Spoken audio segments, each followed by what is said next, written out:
Hi అండి, అందరికీ నమస్తే. Welcome back to Karuna's kitchen. ఈరోజు వీడియోలో కారా బూందీ ఎలా ప్రిపేర్ చేసుకోవాలో చూపిస్తున్నాను. ముందుగా కారా బూందీలో కలుపుకోవడానికి మనకి మసాలా టైప్ ఒకటి ప్రిపేర్ చేసుకుంటాం కదండి. ఎల్లిగడ్డని బాగా క్రష్ చేసుకుని పొట్టుతో పాటుగా అలాగే వేసేయాలండి. అలాగే 2 స్పూన్స్ జీలకర్ర, 1 స్పూన్ ఉప్పు, 1 స్పూన్ పసుపు, ఒక 2-3 స్పూన్ల కారం వేసి బాగా గ్రైండ్ చేసి పక్కన పెట్టుకోండి. శనగపిండిని మొత్తం పేస్ట్ లాగా చేసి అందులో 2 స్పూన్ల కారం, 1 స్పూన్ లేదా 1.5 స్పూన్ ఉప్పు వేసి బాగా మిక్స్ అయ్యేలాగా కలుపుకోవాలి. చూడండి, ఈ విధంగా ఈ కన్సిస్టెన్సీ వచ్చేలాగా ఆయిల్ని హీట్ చేసుకోవాలి. బూందీని ఎప్పుడు చేసినా ఆయిల్ అనేది చాలా హీట్లో ఉండాలి. అప్పుడే బూందీ క్రంచిగా ఇలా పొంగుతూ వస్తుంది.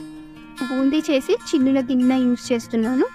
దీంతో చాలా స్పీడ్గా ఒక 2-3 వాయిల్లు వేస్తే బూందీ చేయడం అయిపోతుంది. ఇలా వేసుకున్న బూందీని మీడియం టు హై ఫ్లేమ్లో పెట్టుకొని వేయించుకోండి. ఒకసారి బూందీ బయటికి తీసాక ఆయిల్ వేడి తగ్గుతుంది. సో మళ్ళీ ఆయిల్ని కొద్దిగా హీట్ చేసుకొని సెకండ్ రౌండ్ బూందీని ఇప్పుడు ఇలా తీసి పెట్టుకున్న బూందీని ఉండలు లేకుండా ఇలా చేతితో ఉండలను తీస్తూ మిక్స్ చేసుకోండి. ఇలా మొత్తం బూందీ ఉండలు లేకుండా చేశాక ఇందులో ముందుగా ప్రిపేర్ చేసి పెట్టుకున్న మసాలా పౌడర్ స్ప్రింకిల్ చేసుకొని బూందీ మొత్తం కలిసేలాగా మిక్స్ చేయండి. నెక్స్ట్ అదే నూనెలోకి 1 కప్పు దాకా పల్లీలు వేసి మంచి కలర్ వచ్చేలాగా వేయించుకొని బూందీలో కలుపుకోండి.